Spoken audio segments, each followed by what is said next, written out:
하나님의 말씀 욥기서 20장 말씀입니다. 나아만 사람 소발이 대답하여 가로되, 이제 소발의 첫 번째 변론이 11장에 있었잖아요. 이제 두 번째 변론을 하는 대목입니다. 그러므로 내 생각이 내게 대답하나니 이는 내 중심이 초급함이니라. 소발은 논리적이고 논쟁적인 자신의 변론의 특성에 따라서 자기 생각을 앞세워서 욥을 반박하고 있습니다. 욥의 변론 때문에 내적으로 심한 동요, 모멸감을 느끼고 있는 것으로 보이는데요. 내 중심이 초급함이다. 이것은 급하고 참을 수 없는 성질에 의해서 반론을 제기하지 아니할 수가 없다. 내 안에 있는 나의 성급함 때문이다. 이런 표현이고요. 내가 나를 부끄럽게 하는 책망을 들었으므로 나의 슬기로운 마음이 내게 대답하는구나. 소발의 논리적인 변론의 기원이 단순히 피상적인 데서 비롯된 것이 아니다는 것입니다. 그래서 자기는 본질적이고 심오한 데서 나왔다. 이렇게 자기를 자랑하는 것이죠. 그래서 자신의 논리적인 지적 태도에 대해서 그가 커다란 자긍심을 가지고 있다. 이것을 나타내는 표현입니다. 내가 알지 못하느냐? 예로부터 사람이 이 세상에 있어 오므로 자신이 하고 있는 질문을 기원을 상고시대부터 이렇게 둡니다. 그래서 욥으로 하여금 부정적인 대답을 할 수 없게끔 유도하는 것입니다. 그래서 악인의 이기는 자랑도 잠시요 사곡한 자의 즐거움도 잠깐이니라. 결국은 사곡한 자, 악인, 이것을 욥이라고 취급하는 것이죠. 욥을 죄인 취급하면서 비유적으로 이렇게 나타내는 것이고요. 그 높이가 하늘에 닿고 그 머리가 구름에 미칠지라도 악인이 크게 번성하고 그의 건세가 구름에까지 미칠 정도로 커진다 할지라도 순간에 멸망한다는 것을 암시합니다. 악인의 번성과 커짐을 나무의 성장의 모습에 비유한 것이고요. 자기의 똥처럼 영원히 망할 것이라. 그를 본 자가 이르기를 그가 어디 있느냐 하리라. 여기서 똥, 오물의 덩어리입니다. 분토. 이것은 똥이 냄새나는 물질인데 이내 설어버리듯이 하나님께서는 악한 자들을 심판하시고 제하신다는 것을 비유한 것이고요. 율법에서도 똥은 부정한 것으로 간주해서 제하기를 권고하고 있는 것입니다. 그래서 그가 어디 있느냐? 아무리 찾아도 없다는 것이죠. 이 땅에 존재하지 않는다. 멸망했기 때문에 이런 뜻이고요. 그는 꿈같이 지나가니 다시 찾을 수 없을 것이요 밤에 보이던 환상처럼 쫓겨가리니 악인이 쉽게 멸망하리라는 사실을 비유적으로 표현합니다. 실체가 아닌 헛상이다. 이 땅에서 존재하기는 하지만 물거품처럼 사라질 것이다. 악인이 빠르게 사라진다. 이것을 말하는 것이고요. 그를 본 눈이 다시 그를 보지 못할 것이요 그의 초수도 다시 그를 보지 못할 것이며 악인의 번성을 관심 있게 바라봤지만 심판을 받아 사라진 지금에 전혀 관심조차 가지지 않는다. 악인의 거처, 의인화된 수법인데요. 악인이 하나님의 징벌을 받음으로 더 이상 자신의 처소에 거하지 못하리라는 이런 뜻입니다. 이것이 바로 엘리바스나 빌닷의 말과 같은 말이죠. 그의 자녀들이 가난한 자에게 은혜를 구하겠고 그도 얻은 재물을 자기 손으로 도로 줄 것이며 불의한 자가 옳지 못한 수단으로 얻은 재물은 그리 오래가지 못한다. 다 그 손에서 다 빠져나간다. 이것을 말하는 것입니다. 그래서 악인에게 정의로 보응하시는 하나님의 공의성을 여기서 나타내는 것입니다. 악인이 불의의 수단으로 모은 재물은 필시 그의 품에서 쉽게 떠난다는 경고의 말씀, 성경의 여러 곳에서도 있는 말씀이잖아요. 그 기골이 청년같이 강장하나 그 기세가 그와 함께 헐게 누우리라. 비유법적으로 이렇게 합니다. 악인의 건강함을 나타내는 표현인데요. 그래서 악인이 결국 건강할지라도 비록 건강하다 할지라도 죽음의 직면에서 무덤에 묻힐 것이다. 이런 말씀입니다. 그는 비록 악을 달게 여겨 혀 밑에 감추며 식도락가를 비유하는 말입니다. 악을 달콤한 음식으로 비유하고 있는데요. 소발의 이 말은 악인이 죄악을 좋아해서 두고두고 즐긴다. 그 맛을 즐긴다는 것입니다. 계속 범죄한다는 것이죠. 그것을 기뻐한다는 것이죠. 아껴서 버리지 아니하고 입에 물고 있을지라도 계속 죄악을 버리지 않고 입에 물고 그것을 즐기면서 나쁜 행실을 한다는 것입니다. 그 식물이 창자 속에서 변하며 뱃속에서 독사의 설계가 되느니라. 독사의 설계는 독을 가리키는 하나의 비유법적 표현인데요. 독을 표현하기 위해서는 독사의 설계라는 말이 가장 큰 악이죠. 그래서 독사의 설계에서 만들어진다. 독이 독사의 설계에서 만들어진다. 이렇게 생각한 것이죠. 그래서 독을 가장 강한 것으로 묘사하는 그런 표현입니다. 이것은 불의한 자들이 버리지 못하고 절기어 행하는 죄악들이 결국에는 독으로 변해서 모든 것을 상하게 할 것이다. 이런 뜻을 내포하고 있는 말씀이고요. 그가 재물을 삼켰을지라도 다시 토할 것은 하나님이 그 배에서 도로 나오게 하심이니 결국 하나님의 공의로운 심판이 그가 모은 불의한 재물을 다 빼앗아 갈 것이다.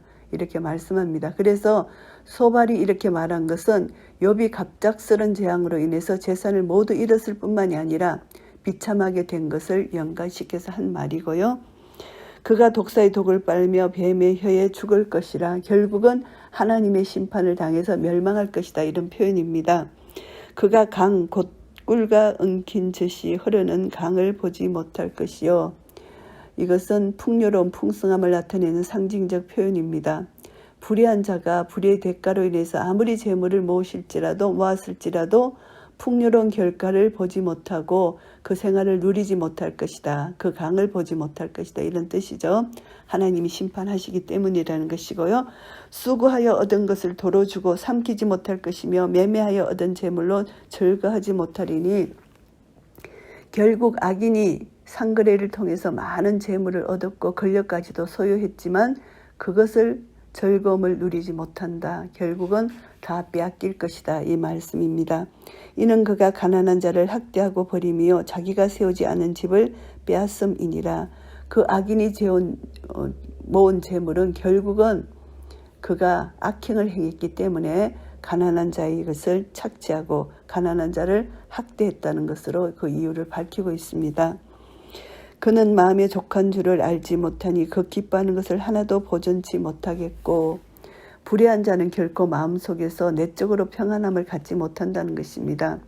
불의한 자는 탐욕과 욕망이 끝이 없기 때문에 결코 만족함을 느끼지 못한다는 그런 말씀이고요.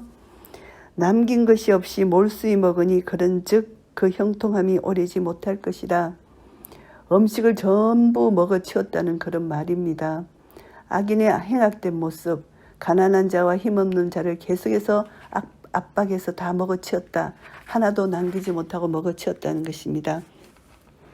그런 자는 결코 형통함이 오래가지 못한다. 그들이 누리는 행복, 그것은 오래가지 못한다. 이것을 강조하는 말씀이고요. 풍족할 때에도 곤액이 이르리니 모든 고통하는 자의 손이 그에게 닿으리라. 결국은 악인이 물질적인 풍족함 가운데서 인해 곤궁함을 느끼게 될 것이다. 악인이 받을 분깃이 바로 고통하는 자의 손, 이것은 불의한 자에게 의해서 재산을 강탈당한 가난한 자의 손입니다. 그래서 그들이 불의한 자에 의해서 재산을 강탈당하고 학대받은 가난한 자들이 이제 불의한 자에게 일격을 가한다. 이것을 나타내는 말씀이고요.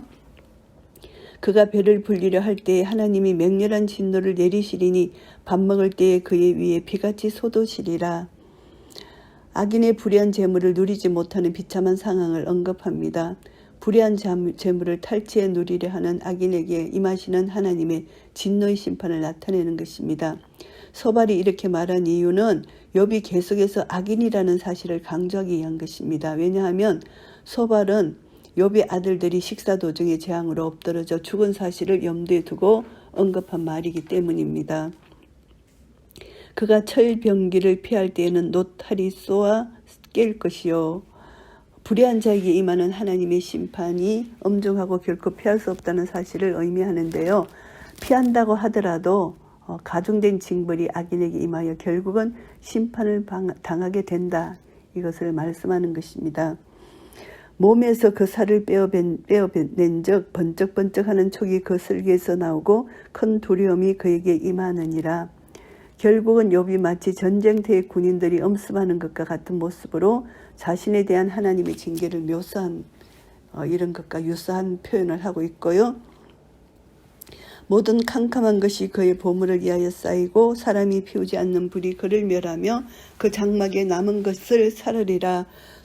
결국 하나님께서 불의한 자에게 내리시는 그런 심판, 하나님은 심판의 도구로서 번개, 유황, 불, 이런 초자연적인 심판 현상을 여기서 나타냅니다.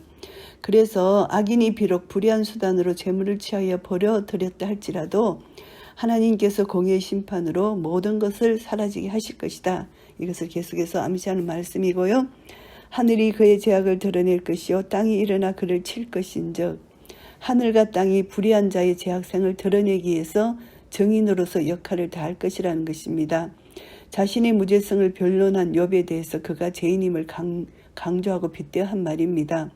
욥은 이전에 자신의 무죄성을 입증하기 위해서 땅을 언급하고 하늘에 자신의 무죄성을 입증할 증인이 있다고 변론한 적이 있잖아요.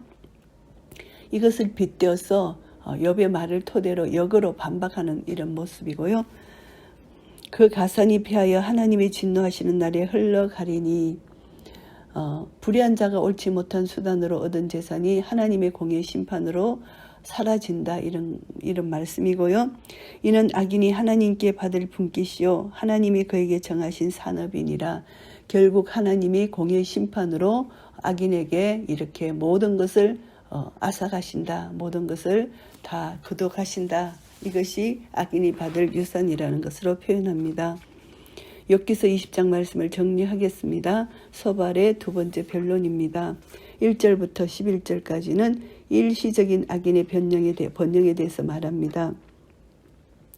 욥의 변명을 들은 소발이 악인의 영화가 순간에 끝난다는 사실을 진술하는 것입니다. 소발이 말하고 있는 내용을 보면은 욥을 비난하고 있는데요. 욥이 어처구니 없는 확신, 친구들에 대한 경고를 듣고 잠시 동료를 느낀 듯 했지만 자신의 정당성을 변호하려는 일념에서 단도직입적으로 신랄한 비난을 늘어놓습니다. 소발의 비난에는 그의 성급한 마음과 감정의 격분이 어우러져 나오는데요. 소발의 조급하고 완고한 성품을 잘 반영하는 것이라고 볼 수가 있고요.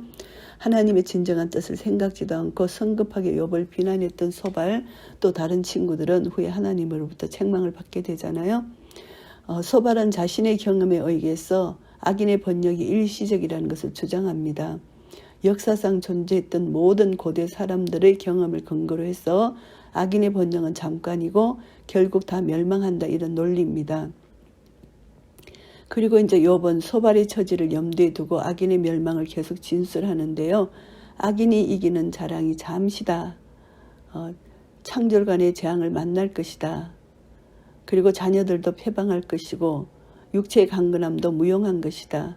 이렇게 계속 욥을 정죄하고 있습니다. 결국 이 소발의 의도는 뭐냐 하면은 욥은 악인이다. 그래서 욥은 멸망한다. 이런 것이 내포되어 있는 것이고요.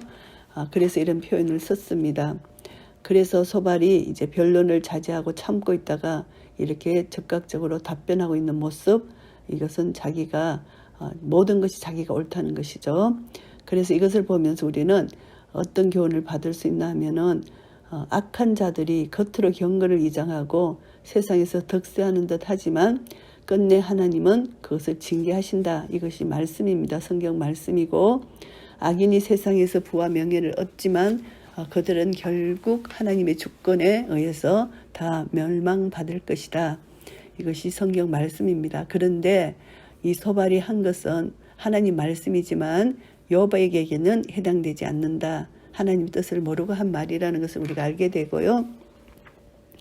12절부터 19절까지는 멸망당할 악인의 번영입니다. 이 악인은 일시적인 번영을 갖고 있지만 결국 하나님의 심판으로 멸망할 것이라는 것입니다. 그래서 악인을 식도락가로 표현해서 악을 입에 넣고 마지막까지 그 맛을 음미하면서 즐기는 모습을 표현했습니다. 그래서 죄의 향락에 빠져서 계속 범죄하는 악인의 모습. 그렇지만 하나님이 심판하시면 그 기쁨은 끝이다. 결국은 악인은 멸망한다. 이것을 언급하는 것이고요.